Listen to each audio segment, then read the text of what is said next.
10 years into our marriage, I became very wealthy thanks to the percentage of ownership I had in my father's company. So I bought my loyal and lovely wife a mansion for us to live in, which came with a butler who was prepared to take care of all the undesirable chores. My work schedule was pretty spontaneous because I could visit the office as I pleased or work from home. Our marriage and life together for the next 20 years after that were blissful. Other than some odd moments and occurrences. One day I arrived home from work to find the butler with my wife, standing side by side doing dishes. She was drying the easier part, but I didn't understand why she was willingly doing any of the chores and standing so close to him.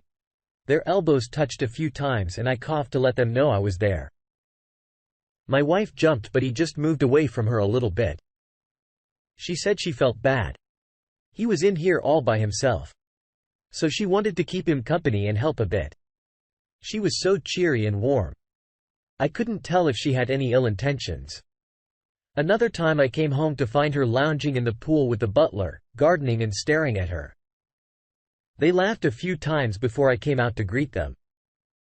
It was clear that they were at least friends, but I didn't like how friendly they were. I thought I was just being controlling and jealous.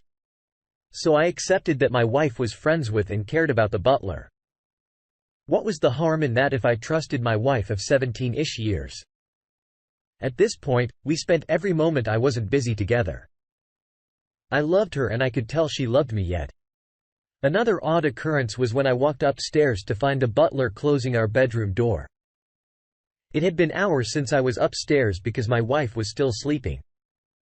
It was odd and I asked him if she called for him. He jumped when I spoke and turned around sheepishly.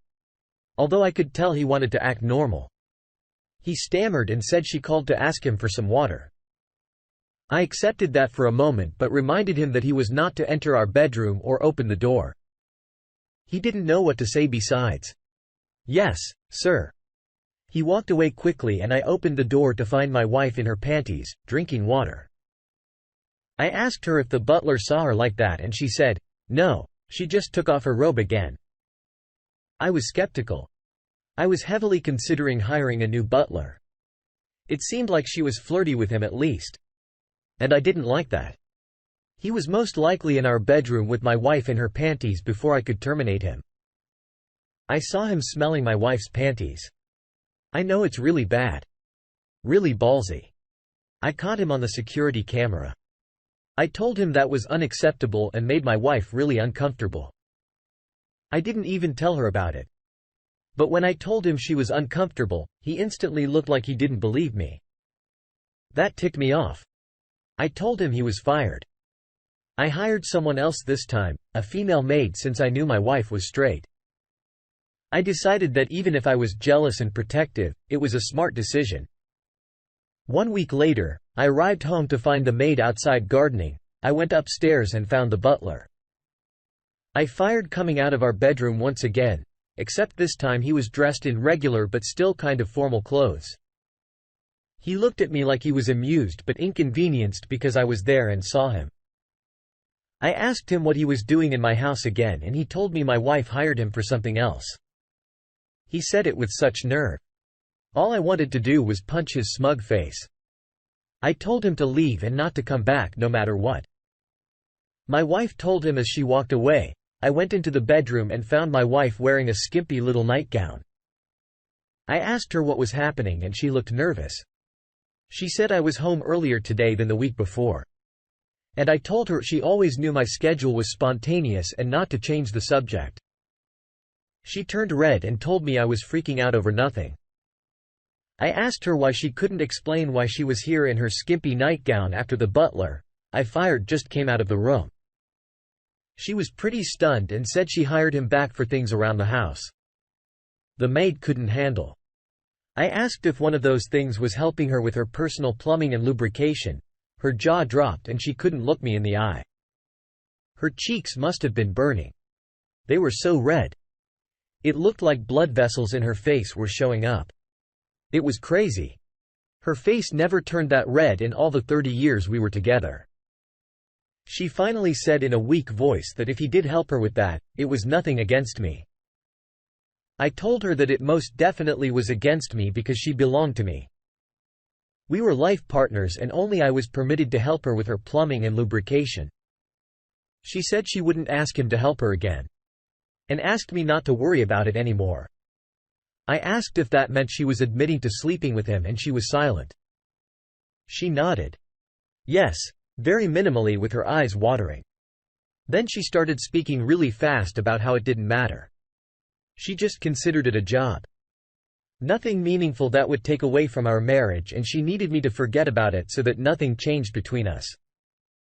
I told her this was most certainly going to change things between us and it already took everything away from our marriage. I told her we were over, called her a name and told her to get out of my home. I was extremely careful to get a post not signed after I came into more money. It's not that I didn't trust my wife at the time. It was because my father and I were lawyers, which means I couldn't ever be made the fool. So my wife sorrowfully packed her bags. She had too many bags for someone with nowhere to go. The butler came to pick her up in the car he afforded with the paychecks. I gave him. They stayed in a motel where the butler had been staying after I fired him. My wife had so many belongings, clothes, that she had to leave some of it behind, which I immediately told the maid to sell on eBay or keep for herself. They stayed in that motel as long as they could, but their money ran out without me signing the checks. They tried to contact me individually, blaming each other for what occurred and asking me to take them back into the mansion.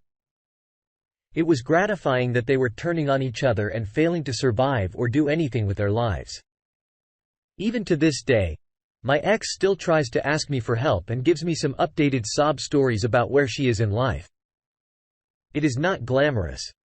It's far from what she was accustomed to with me. I've become something like Bruce Wayne in town and I have no complaints even though her betrayal hurt. I knew from the moment I found out that I could recover from it. Not because of my money but because I know what love is, and it wasn't that I am sorry your wife couldn't see what a great life she had with you. I honestly feel like the attention and sexual tension she experienced with the butler was too much for her immature brain to handle. It was a man in close proximity to her that she shouldn't sleep with. No matter how much he would have been willing. He obviously paid her attention. And when their friendship developed, she couldn't keep her legs closed. I believe she was egotistical and materialistic and didn't have the respect she should for her providing and loyal husband. What this type of woman needs to understand is that resisting temptation pays off in the end. No man should be able to convince them to disrespect themselves and their spouses by breaking their vows and trust. I'm not sure what happened in your wife's head, but we are all here for you to offer support. Now, let's get into our second story for today. One fateful day when my wife went to work, she forgot her phone. I took the opportunity to check it and was appalled by what I found. I should have known what was going on because my wife, 25, was extremely excited about going to work. Suddenly, she said it was because she became in charge of a business task that she really enjoyed. It was something like designing different abstract images each day for a newsletter. I, 28, believed her. She was a good girl and I was proud of her for earning us additional income for living expenses. The only other dead giveaway was that she didn't want to have sex as often. But then I knew why. It was because she was sexting with a coworker, sending pictures and talking about the sex they had. It was disgusting. I drove to her work immediately. I backed up all the stuff for her phone because although she wasn't getting it back, it was going to be deactivated. I brought it with me and started by showing the receptionist, who I only met once before. Then I asked her if I could get a guest pass to go have lunch with my wife. She giggled and gave me one. She knew I was sarcastically infuriated and this was going to be a heck of a show. She followed me in putting up a "be back in 5 minutes" sign that she scribbled out. Everyone looked up from their desks to see me. I must have looked determined and angry. I asked everyone to gather around and they did. I said I had some news to share about somewhere they all knew. Well, they were all sparkly-eyed with gossip, endorphins. When they found out who I was talking about. People started looking around for AP, and my wife AP came out of the bathroom just then, and we all looked at him. I announced that there was a guide who had the audacity to sleep with my wife. Some of the coworkers started shouting out insults at him. Among these, he was called despicable. Just then my wife's head peeked out of her office. When she saw everyone looking at her, she went back inside and shut the door. Now everyone knew what my wife and AP looked like naked. Some girls whispered that they knew something was going on between them. Co-workers took the time to print /draw signs that said slanderous insults and taped them on my wife's office door. I thanked them for their creativity and left wondering where the boss was that allowed all this to happen. When my wife got back to the house, I already had the locks changed. She took the stuff I let her have to AP's house.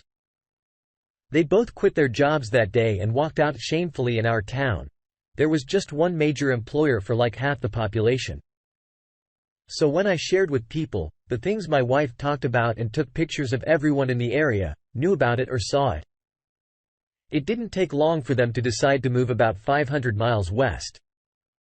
I couldn't have asked for a better outcome since she moved out of state. Our divorce was made final through the mail. She didn't ask me for anything. Thank God. But I would have been able to prove her infidelity anyway. She was done with me and the embarrassing past she was trying to forget.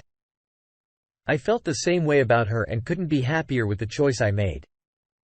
I am sorry your wife behaved like an untrustworthy office cheater. It's hard to get as low as a person who cheats on their spouse while utilizing their trust to earn income for the family. What are they even working for? If not to improve the life they have at home. If they honestly believe the person they start an affair with at work or anywhere is better than the spouse they have at home, they're wrong. The grass may seem greener on the other side. Finding a person with a new set of features, issues, habits, goals and interests is completely unnecessary. It is only a shame when a marriage or union ends because one spouse thought they found better in someone else or just thought they could effortlessly manage two serious relationships. Really. The only grounds for divorce, the proper way to end a marriage, is when one person absolutely cannot or will not honestly communicate with the other person.